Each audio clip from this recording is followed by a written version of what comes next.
Of all the wars the US has had over the years, the War of 1812 was certainly one of them. It's such a uniquely pointless war, one that each side thinks that they won, except for Britain, who forgot the whole thing even happened. The US invaded Canada and failed, Britain invaded Washington DC and burned it to the ground, then sort of just left. If there's any decisive winner of the war, it was pre-independence Canada. Yes, Canadians, I can hear you typing. However, for the sake of this video, the US didn't go to war with Canada, it went to war with Britain, and between these two nations, the war just kinda fizzled out. The US seeing it as a draw, and Britain being too preoccupied with Napoleon to care. Ah yes, the Americans won at the Battle of New Orleans. That's great. To the British public, this news was quickly forgotten by their own victory at Waterloo. Both sides walked away in some way thinking they had won. Historians have called this conflict a draw, and that's mainly because no territory exchanged hands. Well, except for Native Americans in the Midwest, who were abandoned by their British allies as a result of the war. Yippee. Despite what you think the result of the war was, there's no denying both sides could have done better. So what if in an alternate timeline, one side, any side, won decisively in the War of 1812? This is going to be short. There are a few factors that led to the War of 1812. Most were scandals or offenses between Britain and the US that occurred ever since the US was independent. Britain passed a law in 1807 which taxed American ships before they could trade with other European powers. There was the infamous seizing of US sailors in the Atlantic. Britain was supporting native resistance to colonial expansion. Simply put, after the breakup, there were still negative feelings. The US government felt the best way to settle the various disputes was through a war. For the British, the first 2 years was seen as a North American affair. They were too busy with France to send their own troops to defend Canada, though Canadian militias did well enough on their own, although they did blockade the eastern seaboard with reasonable effectiveness. After the European War was over, the British sacked DC and lost at the Battle of New Orleans. America took this win as a victory and went off feeling better about itself. Britain shrugged it off. Canada still talks about burning the White House to this day. Overall, in comparison to the gargantuan battles occurring in Europe at the same exact time, the War of 1812 was really just militias fighting it out over Michigan and Toronto. It can be argued that Britain was victorious in the war. Lad, are you dumb? Are you getting rude to man?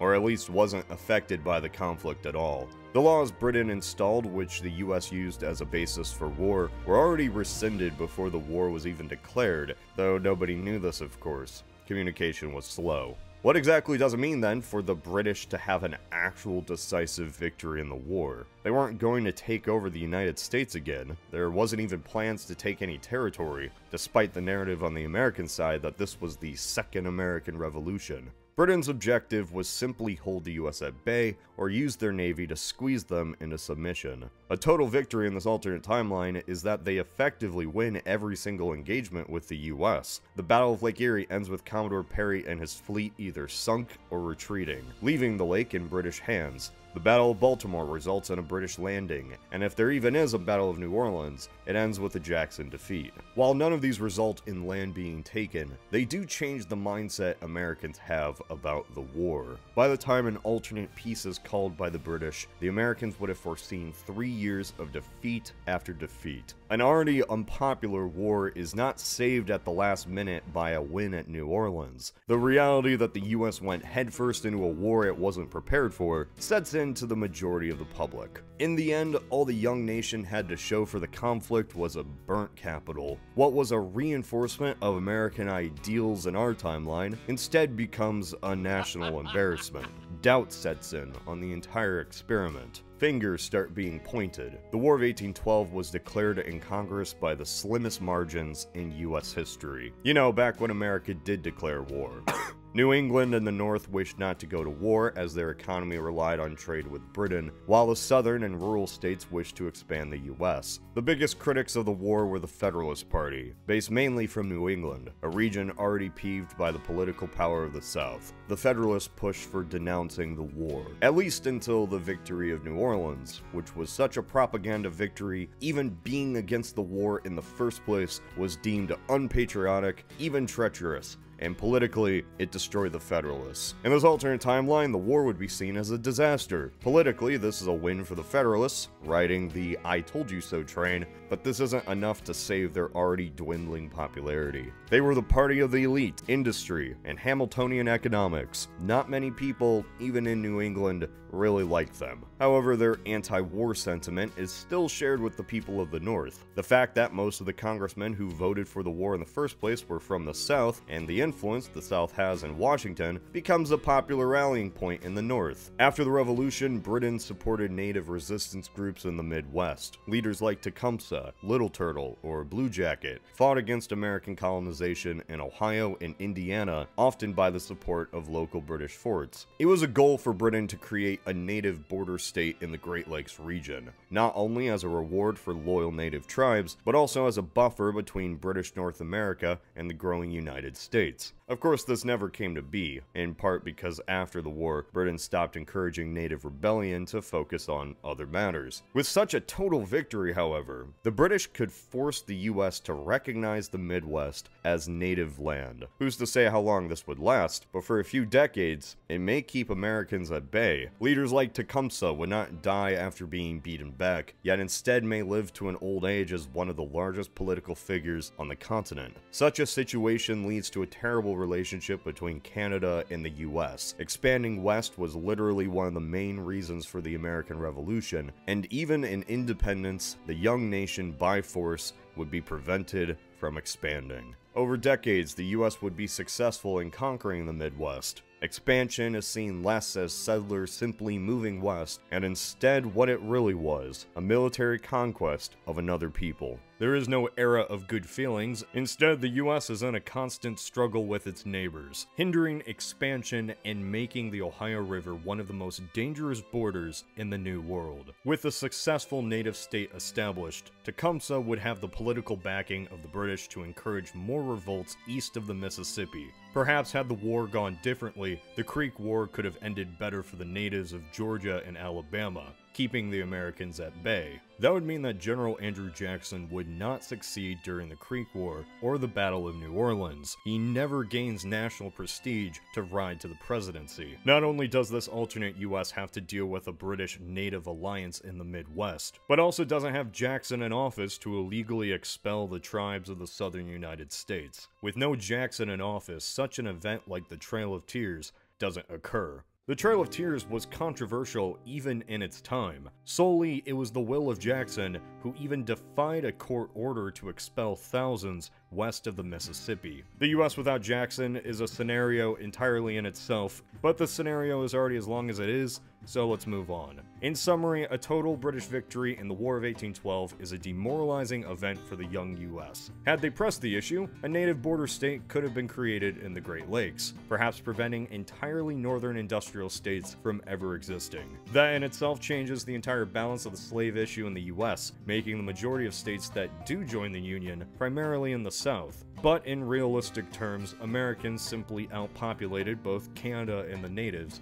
so it was inevitable that they would eventually take over a legally recognized state. The British wouldn't wish to constantly intervene in a continent half a world away. Eventually one side would have to give, and the natives at one point would simply lose their land, even if it was a few decades later than our own timeline, and most likely does push the issue of slavery back another generation or so. Such a conflict about it not occurring until the late 19th century. But anyway, what if the Americans won?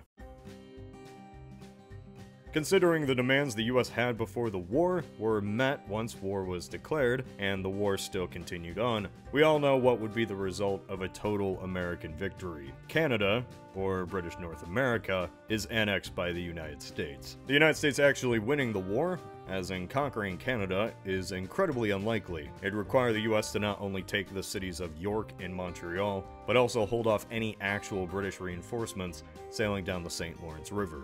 Britain wasn't simply going to abandon their North American subjects. It'd be a major embarrassment. However, say the war was too costly, much like during the American Revolution, and somehow they just couldn't retake Canada, then Britain agrees to American demands and cedes the territory. The people of the North have some political representation in Congress if, say, they are admitted as new states, but Canada for a while is a headache for the US, despite its small size. Just a few decades earlier, Canada saw an influx of political refugees from the colonies, loyalists who fled once the rebels won the revolution. And now the United States has taken this territory too. It'd be difficult to say when, if ever, Canadians actually get political authority, considering most of them are absolute loyalists. This alternate annexation of Canada would be a unique situation for the United States, as instead of conquering a nation in the Caribbean or overseas, instead it's a fellow Anglo settlement. The question over what rights or authorities Canadians should have is extensively debated. Canadians wouldn't even wish to partake in American politics, instead resorting to outright rebellion and protest. Meanwhile, Americans wouldn't trust Canadian politicians in Congress, believing they'd sell the country out. And for the whole system to work for a few decades, I believe Canada, if anything, simply lives under military rule. The next few decades in Canada result in resentment and rebellion against the United States. However, this type of action eventually fizzles out, perhaps simply from being outpopulated by incoming Americans. Since the political barriers are gone, Americans from New England simply migrate west, replacing the very culture and politics of Canada. Very much in the same way Quebec rebelled and protested against British occupation after the 7 Years' War, Anglo-Canadians would do the same to Anglo-Americans. As the 19th century continues on, the idea of Canada at all begins to fade away. New generations descended from Americans are born and outpopulate the aging loyalists. The political autonomy of Quebec, or as it was called, Lower Canada, becomes a contested one in America. While freedom of religion technically would be within the US Constitution, the Catholic tithes and civil law that remained in Quebec would be seen as a foreign government within the US, clashing with Anglo-American values. Anglo-America, while peeved, would adapt better to the US than the French. Their rule of law and government is immediately changed to fit into American society. It'd be very likely the only way this resentment goes away is just like in Ontario, where the local population is outnumbered by new American immigrants. By some alternate 2021, there would be no issue of Canada or Quebec independence. The idea that the North was once home to Loyalists and the French simply becomes a part of the old history that's occasionally brought up, probably by YouTube videos just like this. Imagine it very much like New Orleans, which had its own distinct identity from the United States, which was eventually blended away by the late 19th century as more Anglos moved in. Canada, a country with a distinct political worldview than its southern neighbor, doesn't get the chance to grow and expand, its legacy becoming a historical fun fact as the issues of its old population are swept away as new generations come in. The US idea of manifest destiny over the next century expands across the entire continent. Not only can the Americans take Mexican territory, but also Rupert's Land, a large portion of the North owned by the Hudson Bay Company. This land is still largely unpopulated. Without an actual British presence on the continent, it's very likely the land would have been sold to the United States in this alternate 19th century. Simply by taking this tiny portion of land, the United States doubles its size. Even on our timeline, there really isn't that big of a cultural shift between the Rust Belt and Ontario, and Alberta might as well be an American state. So imagine how similar most of the United States North America would truly be without a northern cutoff. This shifts and alters the type of states brought into the Union, not just in the North, but also the South. If Lower and Upper Canada were brought into the Union, they would be free states, meaning alternate slave states would need to be created to balance out the dynamic. Even if we simply incorporated the Canadian provinces as they are today, that'd be an addition of 10 provinces and 3 territories, making at minimum 59 states, not 60, considering British Columbia and Washington would be 1 territory, not split between 2 nations. As this is just a rough guess, who knows how state borders change when the arbitrary 49th parallel border just doesn't exist. Now, if you're Canadian, you're either angry or absolutely hate this scenario, so let me just say this. This was very unlikely to happen. The US in the early 19th century just simply did not have the capacity to conquer even this portion of Canada. Yet had the war gone differently and had Canada successfully been conquered, nothing would have prevented the US from taking the rest of the North, becoming the largest country in the world. America. The War of 1812 could have been a war with dramatic historical importance if things had gone differently, yet things didn't. Neither side had a real capacity to overwhelm the other. It was the last breath of revolutionary America and the start of a gradual alliance between all three countries. It's interesting to imagine, though, if the status quo hadn't been brought back to normal. It could have led to a century of tension and even more fighting. One that may have shifted the worldview of a young United States leading into the 20th century. So feel proud, Canada. You're not America's hat, you're America's lid, keeping your hot-headed neighbors to the south from exploding all over the place.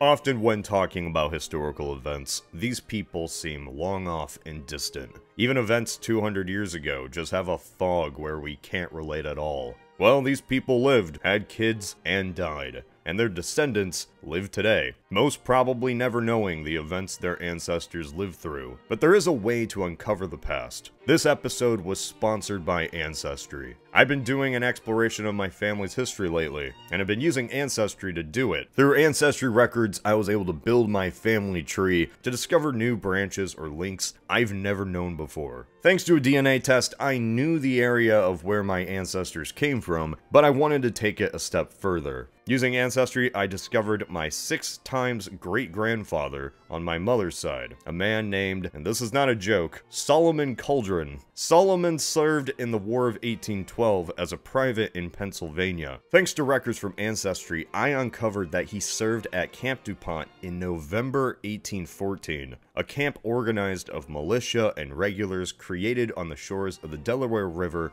after the British blockaded the bay in 1813. It's weird doing the same sort of research I would for a video, but into my own history.